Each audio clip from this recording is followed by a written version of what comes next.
어차피 당신은 저기서 돈 받잖아. 갑자기 오늘따라 왜 이렇게 신경질 쪽이야? 생각해보니 서운해서 그래.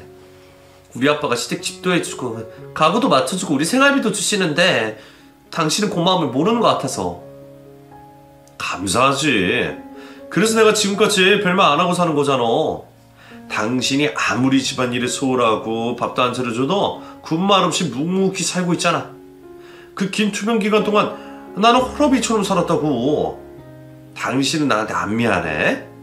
남들이 보면 나 혼자 사는 총각인 줄 알아. 당신도 이제 이 집 사람이니 나한테 집중을 해줘야지. 장인어른 떠나시면 결국에 당신을 책임질 사람은 나야. 당신도 우리 아빠가 떠날 사람이라고 생각하는구나. 지금 감정적으로 생각해봤자 아무것도 이득이 되는 게 없어. 당신도 이제 슬슬 장인어른한테 작별 인사를 해야 장인어른도 마음 편히 정리하실 거 아니야. 붙잡고 있는다고 달라지는 게 있어? 없잖아. 슬프고 힘든 마음 이해 못하는 건 아닌데 인생을 좀 길게 보자는 거야. 그 말을 내뱉는 남편을 보니 이제는 이 사람도 내 사람이 아니구나 싶은 생각이 들더라고요. 저도 제 입장에서 공감해 줄 수 있는 사람이라 생각해서 결혼했는데 오히려 제 마음을 아프게 만들고 있더라고요. 상황이 변한 건지 마음이 변한 건지. 그날 밤 저는 남편이 자는 사이 몰래 핸드폰을 뒤져봤어요. 그리고 그 안에 불륜의 흔적을 발견할 수 있었습니다. 사실 여태껏 애써 부정을 해왔어요. 제 상황이 너무 힘들었고 남편의 불륜마저 마주하기에는 너무 겁이 났거든요. 뿌리지 않던 향수를 뿌리고 출근하는 걸 봤을 때 어렴풋이 의심하긴 했었어요. 그리고 다니던 이발소를 다니지 않고 갑자기 무슨 헤어샵으로 옮기겠다고 했을 때도 의구심이 들었어요. 결정적으로 야근 횟수가 늘어나고 집에 돌아왔을 때 낯선 향기가 났을 때도 어쩌면 이 사람이 외도를 하고 있을 수도 있겠다고 생각했습니다. 하지만 이 모든 걸 넘겼던 이유는 언젠가 이 사람이 다시 정신을 차리고 다시 제자리로 돌아와 줄 거라고 믿었기 때문이에요. 그래도 사람은 착하니까 잠깐 방황하다가 돌아오겠지 하는 마음으로 기다렸습니다. 하지만 상간녀와의 대화 내용을 보니 이미 갈 때까지 갔더라고요. 괘씸하기보다는 그냥 마음이 차갑게 식었어요. 결국 당신도 그저 그런 사람이구나. 한심한 존재구나 싶어서요. 아빠의 투병과 남편의 불륜이라 제 인생에 봄날이 오기나 하는 걸까 싶어 울적해지더라고요. 제일 용서가 되지 않았던 부분은 그 여자를 저희 집까지 데리고 왔다는 거였어요. 제가 병원에 있는 동안 남편은 그 여자와 제가 눕던 침대에서 애정 표현을 했던 거예요. 그럴 때 있잖아요. 모든 걸 놓아버리고 싶고 아무것도 하고 싶지 않고 인생이 허무해져서 힘이 쭉 빠지더라고요. 그때 마침 시어머니가 저희 집에 오셨습니다. 분명 아들이 밥을 잘 챙겨 먹고 있나 걱정돼서 오셨겠죠. 시어머니는 초췌해진 저를 보더니 한숨을 푹 쉬시더라고요. 집안 꼴이 이게 뭐니? 청소도 안 했어? 정신이 없어서요. 하여간 너는 집안 살림은 영광이라니까. 나니까 너를 받아줬지. 다른 집 갔으면 쉽사리 장난 아니었을 거다. 오늘 어쩐 일로 오셨어요? 여기 지나가다가 잠깐 들렀어. 그나저나 너 이번 주말에 시간 되니? 왜요? 먹을 것 좀 사들고 우리 집에 좀 와. 집들이 하자. 생각해보니 이사하고 제대로 식사도 못한 것 같아서. 안 그래도 저희 아버지께서 새로 이사한 집 궁금해하셨는데 같이 갈게요. 그 양반도 온다고? 아픈 양반이? 네, 왜요? 오늘 내일 하는 양반을 왜 초대해? 네? 뭐라고요? 아니 솔직히 좀 그렇잖아. 아픈 사람이 오면 아무래도 음식도 신경 써야 하고 청소도 더 신경 써야 하니까. 사도는 나중에 오라고 하면 안 될까? 오늘 내일 하는 양반이라면서요. 언제 떠날지 모르는데 그런 집구경 평생 하지 말라는 말씀이세요? 심지어 저희 아버지가 지어주신 집이잖아요. 너 왜 갑자기 정색을 하고 그러니? 어차피 그 양반 몸이 불편해서 우리 집까지 못 와. 언제 어떻게 될지도 모르는 사람인데 괜히 무리했다가 큰일이라도 치르면 어떡하려고 그래. 우리끼리 소박하게 한 개 하자는 거잖아. 괜히 일 크게 만들지 말고 너희 둘만 와. 알았지? 그 집을 짓는데 가장 큰 공을 세운 저희 아빠를 쏙 빼놓고 집들이로 오라고 하는 시어머니의 모습을 보니 정말 화가 머리끝까지 나더라고요. 겨우 건강을 회복하고 있는 저희 아빠를 그런 식으로 취급한다는 게 너무 어이가 없는 거예요. 집 해주겠다고 했을 땐 덥석 받더니 이제는 집들이조차 오지 말라니요. 그때 정말로 시어머니를 향해 남아있던 조금의 애정도 전부 사라지게 되었네요. 그 사실을 알리 없는 아빠는 열심히 살아보겠다고 밥 한 술을 드시는데 그 모습을 보니 자꾸 눈물이 나오는 거예요. 어느새 수척해진 모습과 호행한 눈을 보니 마음이 다 아프더라고요. 아빠는 울고 있는 저를 바라보시더니 조용히 위로를 해주시더라고요. 우리 딸이 요새 많이 힘든가 보구나. 아빠 때문에 그래? 아빠 때문이 아니야. 그냥 좀 감정이 올라와서 그래. 가족들이 자꾸 나를 힘들게 하잖아. 무슨 일인데 그래? 이 서방이 우리 딸 힘들게 해? 시댁 전체가 나를 힘들게 하는데 어떡해? 그럼 다 관두고 아빠랑 살면 되지. 나는 너랑 어디 공기 좋은 시골 같은 데 가서 자급자족 하면서 사는 게 꿈이야. 결국 저는 아빠에게 그동안 있었던 일들을 털어놓게 되었습니다. 남편의 불륜을 알게 되었던 일, 시어머니가 제 마음을 아프게 했던 발언들, 결국 집들이에 아빠를 초대하지 않기로 했던 일 등등. 얘기를 하다 보니 끝도 없이 나오더라고요. 저도 여태껏 많이 서러웠는지 한번 털어놓으니까 쉴 새 없이 이야기를 하게 된 거예요. 아빠는 묵묵히 제 이야기를 들으시더니 담담하게 이렇게 말하시더라고요. 어느 정도는 예상했다. 사람 마음이 원래 그래. 그래도 지금이라도 민낯이 확인했으니 얼마나 다행이냐. 너도 너무 슬퍼하지 말고 조금씩 정리하도록 해라. 안 그래도 아빠 아픈데 더 마음 아프게 해서 미안해. 그 말을 들으니까 더 건강해져야겠다는 생각이 드네. 내가 반드시 건강해져서 보란듯이 잘 살 거야. 그리고 그날 집들이에 꼭 가야겠다. 그날 아주 오랜만에 아빠의 반짝거리는 눈빛을 봤어요. 무언가를 결심하셨을 때 나오는 눈빛이었죠. 사실 결혼 생활을 하면서 유일한 가족이 남편이라고 생각하며 살았는데 남편은 그야말로 돌아서면 남이나 마찬가지더라고요. 오히려 저를 낳아주신 부모님이 저를 아껴주는 유일한 가족이라는 생각이 들었어요. 그렇게 집들이 날짜가 다가오고 저와 남편은 먼저 그 집에 들어가 식사를 하게 됐어요. 아주 잘 꾸며놓고 사시더라고요. 하긴 거기에 들어간 돈이 얼만데요. 그것들이 전부 저희 아빠의 지갑에서 나온 거라고 생각하자 다시 열받기 시작하더라고요. 시어머니는 백숙을 하시더니 닭다리를 아들에게 내어주시고 저에게는 날개 부분을 주셨어요. 우리 며느리는 날개 좋아하지? 네, 사실 날개가 제일 맛있는 부위야. 오죽하면 날개 먹으면 바람 핀다고 그러겠어. 우리 며느리 닭날개 먹고 예뻐져서 바람 피우는 거 아닌가 몰라. 지금 당신 아들이 바람을 피우고 있다고 말하고 싶은 걸 겨우 참았네요. 식사 자리가 어느 정도 무르익었을 때쯤 초인종 소리가 들렸습니다. 시어머니는 어리둥절하시며 일어나시더라고요. 오늘 올 사람이 없는데? 제가 불렀어요. 누구? 저희 아버지요. 내가 그 양반은 부르지 말라고 했잖아. 에이, 그래도 직접 집까지 지어주신 분인데 이 집들이의 주인공이나 마찬가지잖아요. 내가 집주인인데 내가 마음대로 초대도 못하니? 분명 말했잖아, 초대하지 말라고. 오늘 꼭 할 말이 있으시다고 해서 초대했어요. 어머님이 열어주지 않으시면 제가 열어드릴게요. 저는 벌떡 일어나 현관문 쪽을 향해 아빠를 맞이하러 갔어요. 아빠가 휠체어를 타고 시댁문을 열고 들어오자 다들 놀라더라고요. 하긴 병문안을 온 적이 없으니 아빠 상태가 이렇게 좋아지셨는지 상상도 하지 못했을 거예요. 그제야 남편은 벌떡 일어나서 아빠에게 달려가 인사하더라고요. 장인어른, 오랜만입니다. 얼굴이 좋아지셨네요. 그래, 자네가 나를 참 오랜만에 보지. 네, 그동안 찾아뵙지 못해서 죄송합니다.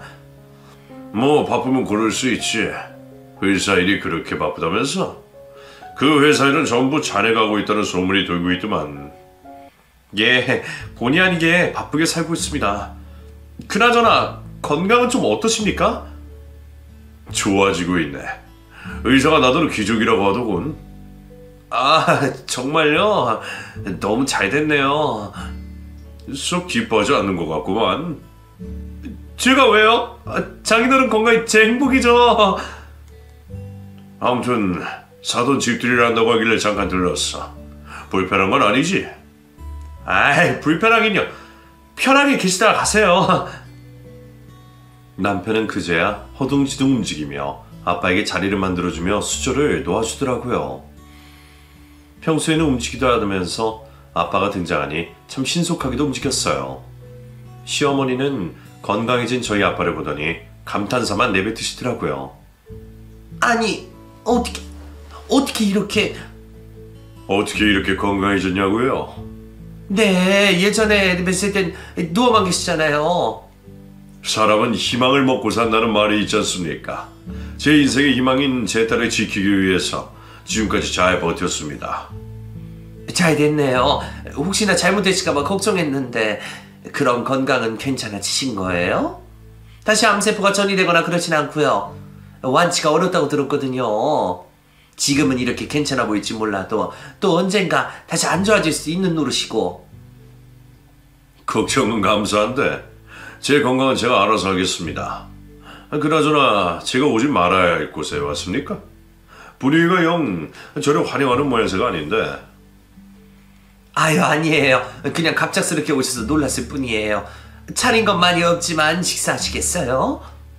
그 전에 통보드릴 게 있어서 왔습니다. 무슨 통보를... 지금 이 시간부로 월세를 받겠습니다. 네? 지금 그게 무슨 말씀이세요? 지금 시세에 맞게 월세를 책정하겠습니다. 이 집에 사시려면 월세를 내시거나 아니면 집을 빼시면 됩니다. 경우에 따라서는 전세도 허용하겠습니다. 갑자기 월세를 내라뇨? 이거 사돈이 저한테 선물해 주신 집 아니에요? 세상에 공짜는 없는 법이니까요. 이런 법이 어디 있어요? 저희는 가족이잖아요. 가족끼리 돕고 살자면서요. 왜 갑자기 집을 빼라고 하시는 건데요? 그리고 여긴 저한테 선물을 해주셨으니 엄연히 제 집이죠. 선물 줬다 뺐던 사람이 어디 있어요? 이거 법적으로 제가 소송할 겁니다. 그리고 이런 식으로 나오면 저도 며느리를 가만히 두지 않을 거예요. 이제는 가족이 아닙니다. 제 딸 이혼시킬 거니까요. 예? 그게 무슨 말씀이세요? 이혼이라뇨? 갑자기 그게 무슨 뚱딴지 같은 소리예요?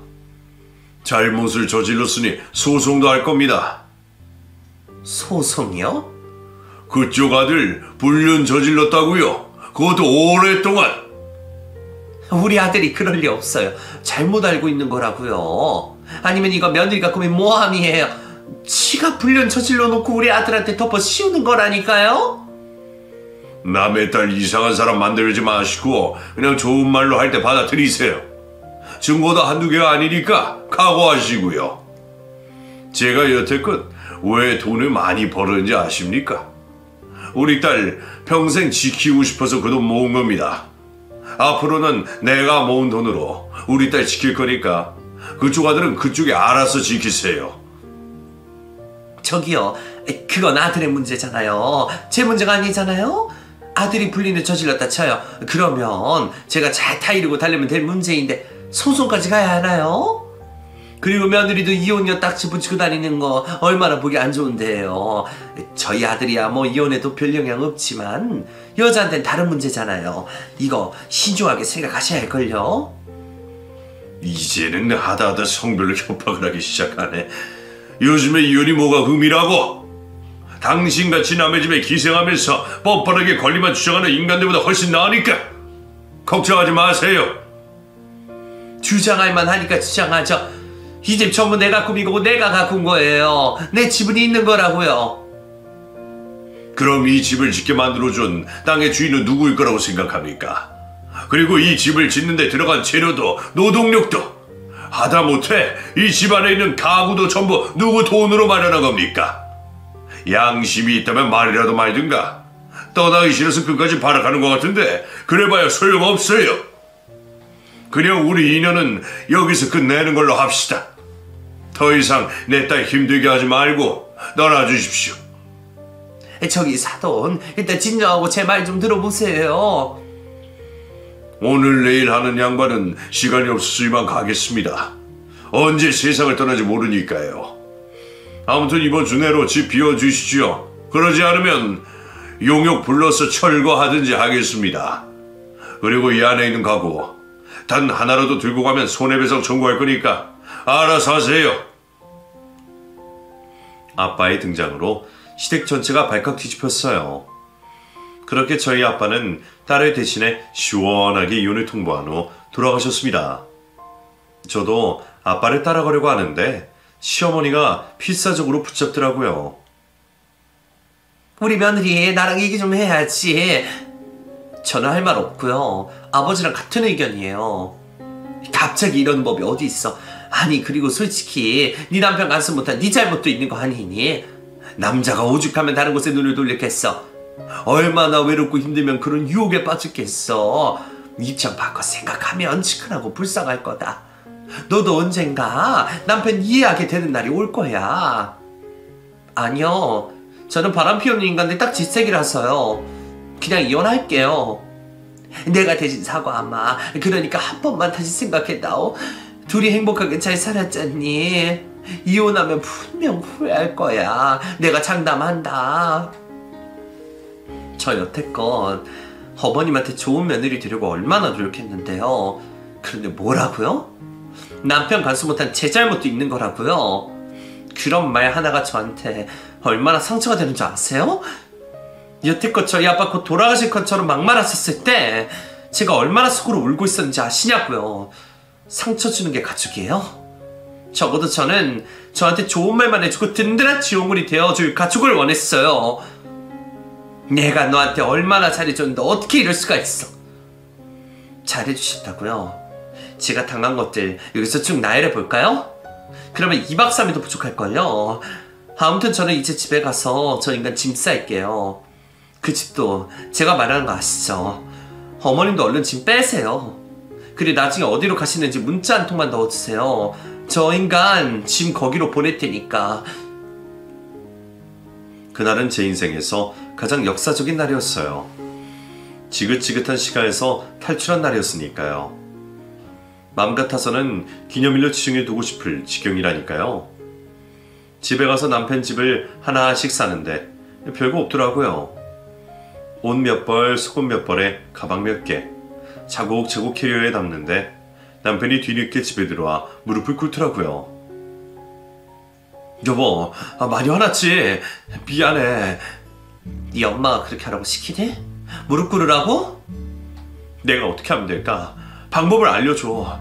아무리 생각해도 당신 마음을 풀 수 있는 방법이 생각나지 않아서 그래.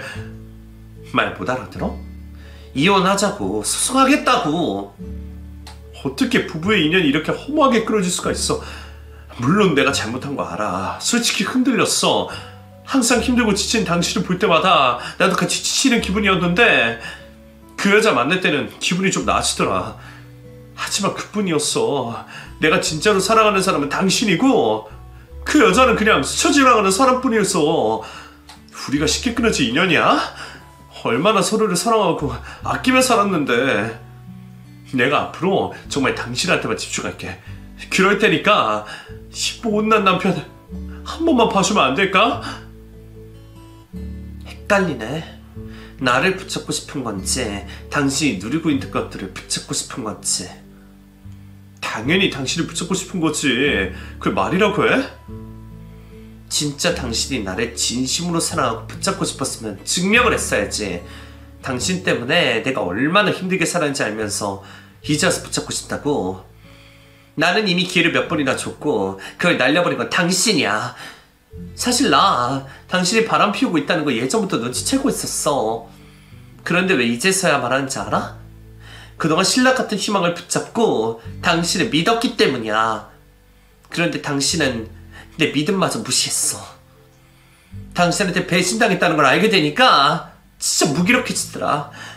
그냥 당신이 사람으로 안 보였어. 앞으로도 쭉 당신을 이해할 수 없을 것 같아서 이혼을 결심한 거야. 그러니까 더 이상 헛수고 그만하고 짐 가지고 나가줘. 여보, 나 진짜 이대로 못 헤어져. 절대로 못 나가. 짐 다 밖으로 던져버리기 전에 당장 나가. 안 그러면 경찰 불러서 내쫓을 테니까. 손이 발이 되도록 싹싹 빌던 남편은 결국 밖으로 쫓겨나게 되었어요. 내가 이 사람을 왜 사랑했을까? 대체 어디를 보고 결혼을 했던 걸까? 현타가 오더라고요. 그제야 저희 부모님이 왜 이 결혼을 반대하셨는지 어렴풋이 이해가 되었고 너무 죄송하더라고요. 비록 결혼 생활은 한번 실패하긴 했어도 그래도 아빠 건강은 되찾게 되어서 다행이라고 생각했어요. 소송을 통해 이혼을 하게 되어 생각보다 긴 시간이 걸렸습니다. 하지만 지치지 않았어요. 저에게 피해를 줬던 상간녀와 남편, 그리고 시어머니에게 조금이라도 복수를 하고 싶었거든요. 생각해보면 정말 괘씸하더라고요. 며느리 하나만 믿고 그렇게 권리를 주장하며 살았던 거잖아요. 그래봐야 이혼하면 모든 권리가 끝이 날 텐데 그걸 상상도 하지 못한 채로 며느리를 만만하게 봤다는 게 너무 웃기더라고요. 아무튼 시어머니가 비워준 그 집은 현재 제 사무실로 요긴하게 잘 쓰고 있습니다. 이혼을 하게 된 후 신혼집을 처분하고 아빠가 원하시는 대로 서울 근교에 공기 좋은 곳에 집을 하나 마련해서 부모님을 모시게 되었어요. 그리고 그때부터 가업을 물려받기 위해서 건축 공부를 하기 시작했습니다. 원래 건축이라면 치가 떨리도록 싫었는데 배우고 나니까 천직처럼 잘 맞더라고요. 아빠가 힘들게 이어오신 사업이니까 제가 열심히 이어가 보기로 다짐했어요. 무엇보다 저희 아빠의 건강이 날로 좋아져서 너무 행복합니다. 어느새 시간이 후일쩍 흘러서 완치 판정을 앞두고 계세요. 방심은 금물이라고 건강이 나아졌을 때 더욱 조심해야 하지만 어쨌든 병마와 싸워 이겨내셨다는 것 자체만으로도 너무 감사드리게 되네요. 한번 위기를 겪고 나니 작은 것들을 소중하게 생각하게 된 것 같아요. 아빠가 말기암 판정을 받으셨을 때만 해도 모든 게 무너져 내리는 기분이었는데 지금 제 옆에서 밝은 얼굴로 계신다는 게 가끔은 믿어지지 않아요. 앞으로 아빠의 건강은 제가 평생 책임지려고요. 어쨌든 요란하게 이혼을 했으니 당분간 조용히 살고 싶어요. 이제는 별탈 없이 사는 게 최고의 인생 같더라고요. 앞으로 아프지 않고 건강하게 살길 기원하는 마음으로 정성을 담아 사연을 써보게 되었습니다. 부디 여러분들에게 희망을 줄 수 있는 사연이 되었으면 좋겠네요. 마구잡이로 써봤는데 여러분들께 잘 전달이 될지 모르겠어요.